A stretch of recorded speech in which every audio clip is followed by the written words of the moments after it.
His name was Bonezy. It wasn't his real name, of course, but the one we gave him and the only one that really mattered.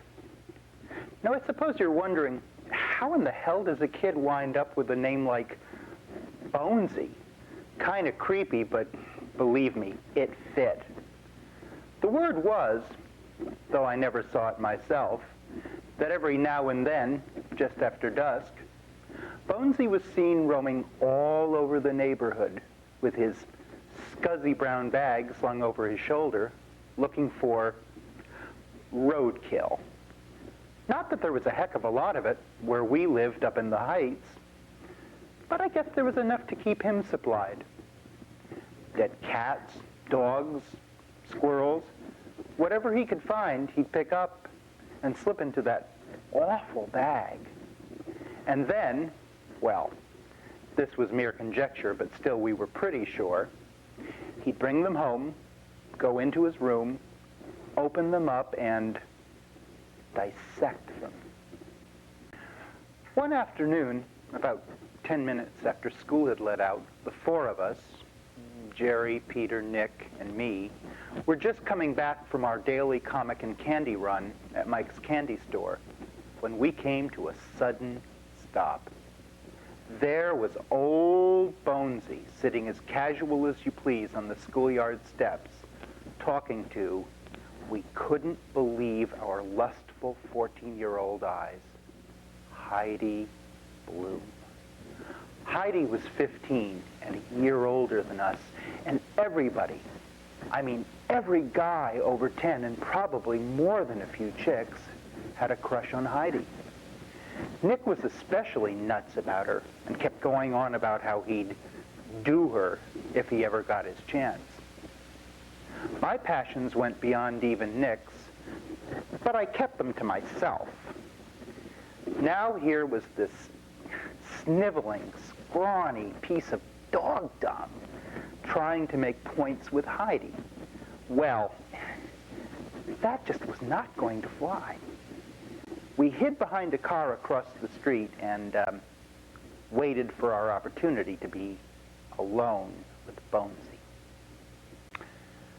As I watched Bonezy and Heidi continue their conversation, I wondered what they were talking about.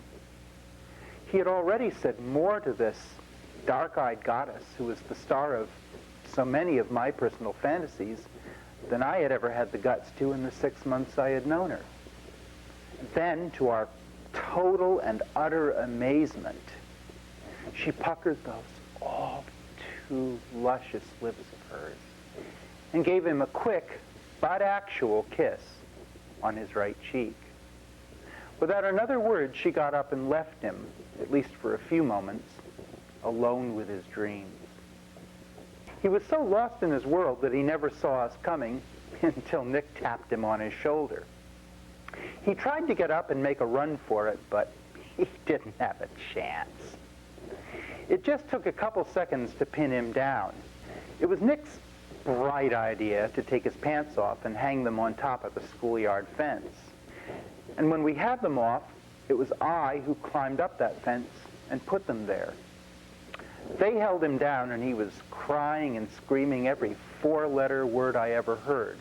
At all of us, but most of all at me. I was beginning to feel a little bad, but not bad enough to bring down his pants. So when I jumped down from the fence, we didn't hang and just took off. But I looked back once, and I saw him standing there in his green shirt and dirty white Fruit of the Loom underwear, watching us. Just watching. Later we heard that he tried climbing that fence. It wasn't an easy climb, but Bonezy should have been able to make it. But he didn't. Somehow he slipped and hooked his leg on one of the spiked wires. He dangled there bleeding for maybe 10 minutes? Yeah, 10 minutes, until Santos, the maintenance man, found him and took him down. They took him to the hospital and stitched up his leg. And for a week, he couldn't go to school or work at the market with me. But he never ratted or told anyone who put his pants up on the fence. I wasn't feeling real proud about what we did to Bonezy. I don't think he missed school a heck of a lot, but his folks didn't make much, and I know he missed the money from his job as stock boy at the Foodorama. We both worked there at nights after school. We stacked the shelves with groceries and peddling a rickety bicycle cart, delivered huge egg cartons overspilling with stuff, usually to batty old ladies in five-story walk-ups. I didn't have problems with Bonezy at the market. Of course, he was still a weird kid, someone you didn't want to get too close to. But for some reason, we worked pretty well together, and we both hated Kreshner. Kreshner owned the Foodorama, a small supermarket that used to, in its better days, be a Safeway. Kreshner was a scrawny, old Russian Jew who could easily squeeze blood from a penny and, to nobody's surprise, often did. It wasn't just that he was cheap. That was expected.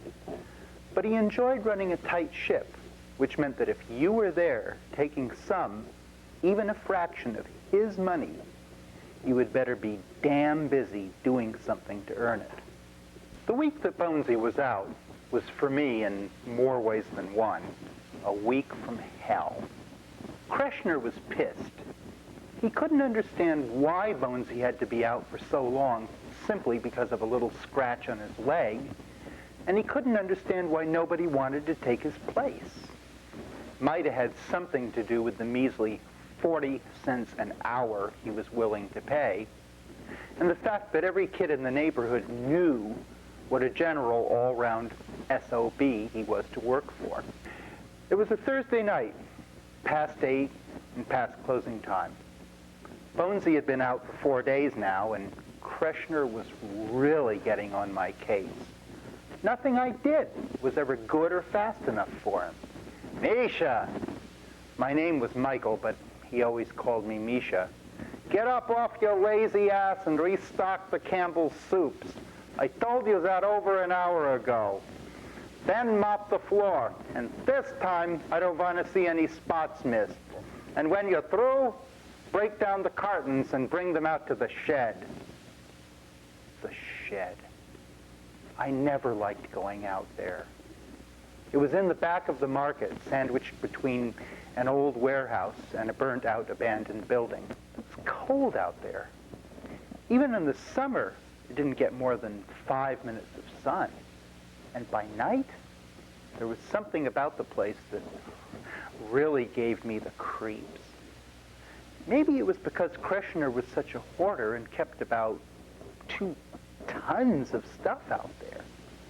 Everything from old broken cash registers, scales, strange-looking machinery, rotting lumber, half-finished shelves, rusted pipes, and lots of stuff from the old country.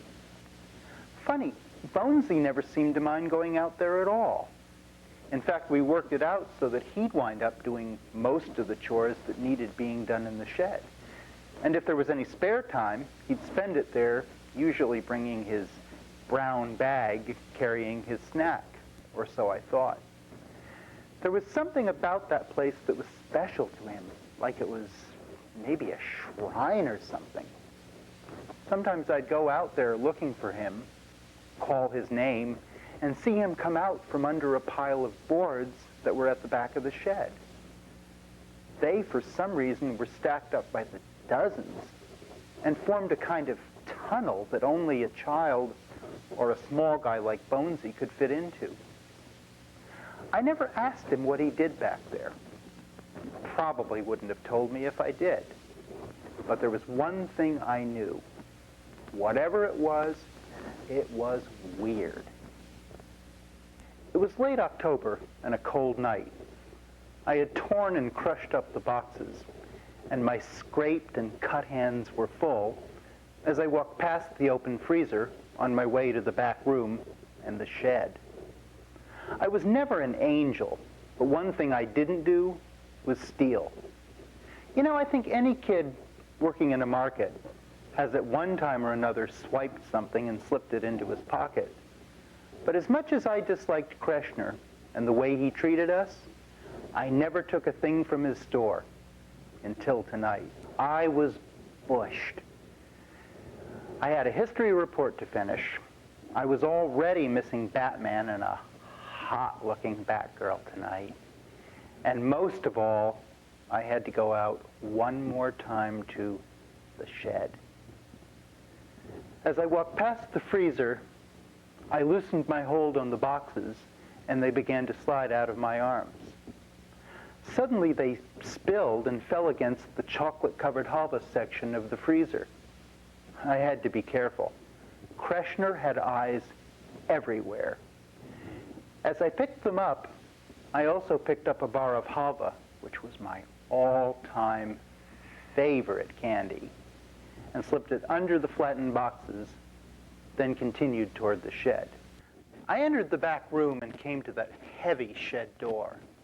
I pushed the bar handle with my hip. The latch was released and the door swung open. With my arms full, I walked out into the darkness and the cool night air. With my foot, I shoved a wooden block into place to wedge and keep the door open. I wanted to make this as quick as possible. I had to walk over to the dumpster, which was against the far wall, about 25 feet away, and toss my load of crushed boxes into it. I zigzagged past several milk crates and reached the dumpster.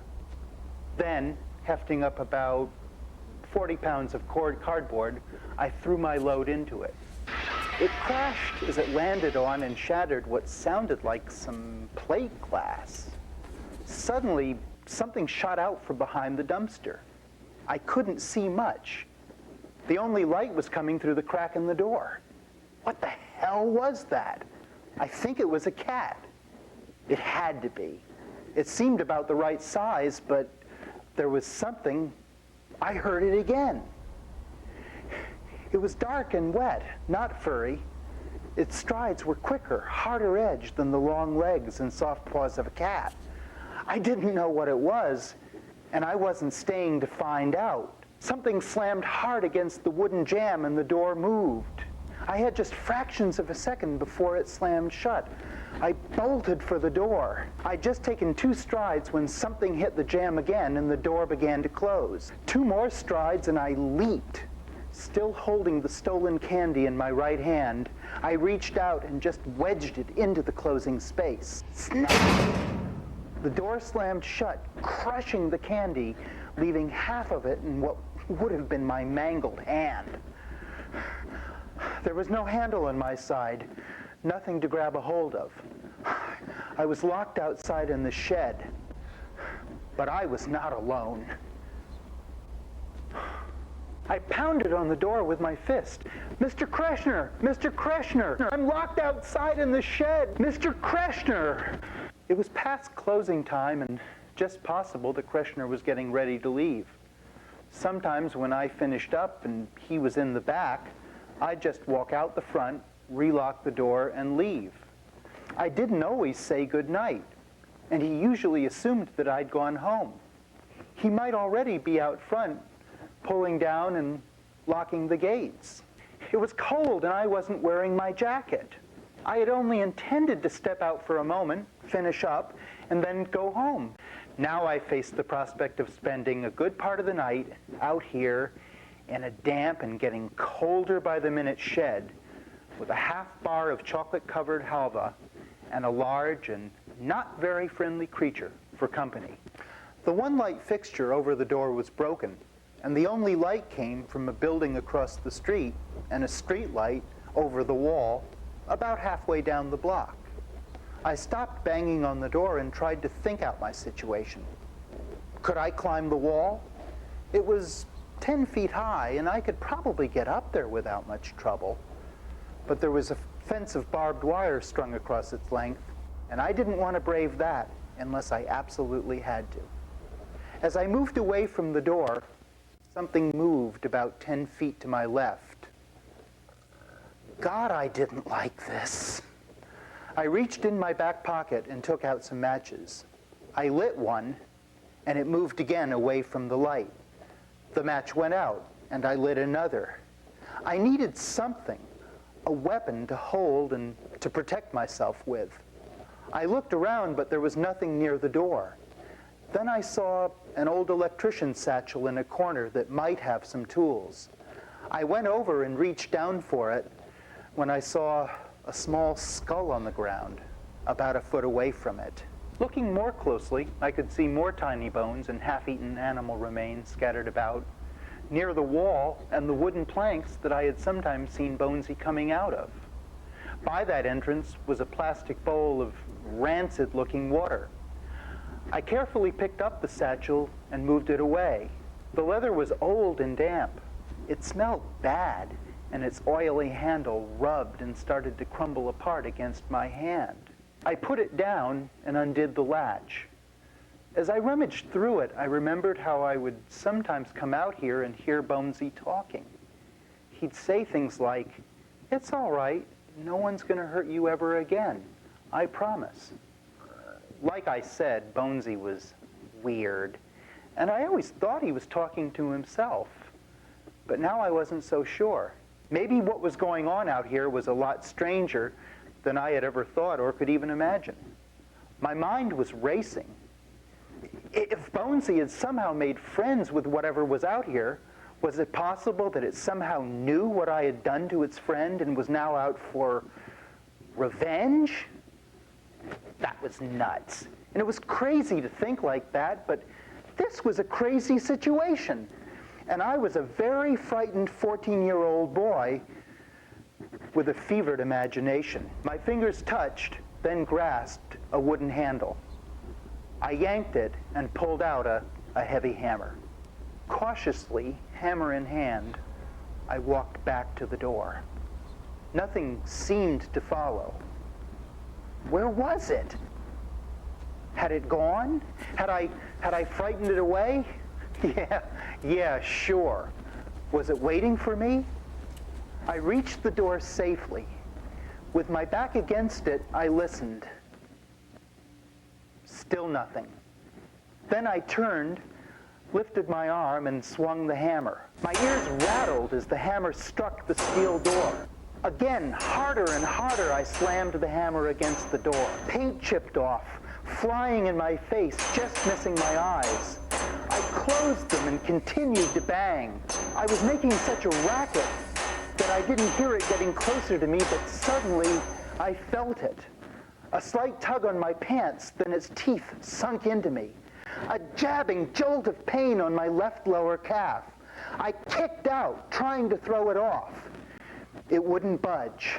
Screaming my head off with pain, and without thinking, I swung at it with the hammer, but missed, and gave myself an unbelievable whack on the shin. I howled like a crazed banshee. Though I couldn't see where my blows would land, I didn't care. I swung again, and this time hit a meaty chunk of flesh that thankfully wasn't my own, but it wouldn't let go. If one blow like that wouldn't do it, then surely another would, and the hammer again came down on the creature and struck it what had to be a death blow. But still it hung on. Another swing, this time harder than ever. The thing made a terrible screeching sound and let go of my leg. Suddenly the door pushed open and slammed against my back. Krishner's head poked out. "That's the devil's going!" I didn't give him a chance to finish as I pushed past my startled boss and shot into the store. I never went back to the Foodorama again, not even to shop. Krishner sent me my last check, minus $10 for damaging his door. I never bothered or teased Bonezy again and hardly ever spoke to him. A year later, his folks moved out of the Heights, and I never saw him again. Sometimes I wonder what really happened that night in the shed. I always hear that kids have very active imaginations, and it would be easy, fashionable to say that most of what happened never really happened at all. But then all I have to do is look at my leg. My mom took me to the emergency room that night. I tried telling them about the rat bite. I was sure that I was going to come down with a horrible case of rabies and that they would have to stick a foot-long needle into my stomach to save me. Between the nicks and the bruises, my calf was a sorry mess. But when the doctor examined it, he couldn't find any broken bones or any bite marks. He cleaned it, wrapped it up, gave me some penicillin, and then sent me home with my mom. It healed up pretty well, and after a couple of weeks, all I had left was one small scar. That scar was a scarlet and a horseshoe-shaped outline, apparently caused by the steel hammerhead that I'd driven into my leg. But over the years, it began to change. It used to be pretty faint and barely an inch wide, but every year it seemed to get a little bit wider. And the outline, which used to be thin and pink, began to darken, then break apart into smaller lines, and finally into small, dark, puncture-like marks that might have been made by the sharp teeth of an angry and tenacious animal. You don't believe me, do you? I know you don't. Well, here, have a look and tell me what you think. Well, what do you think?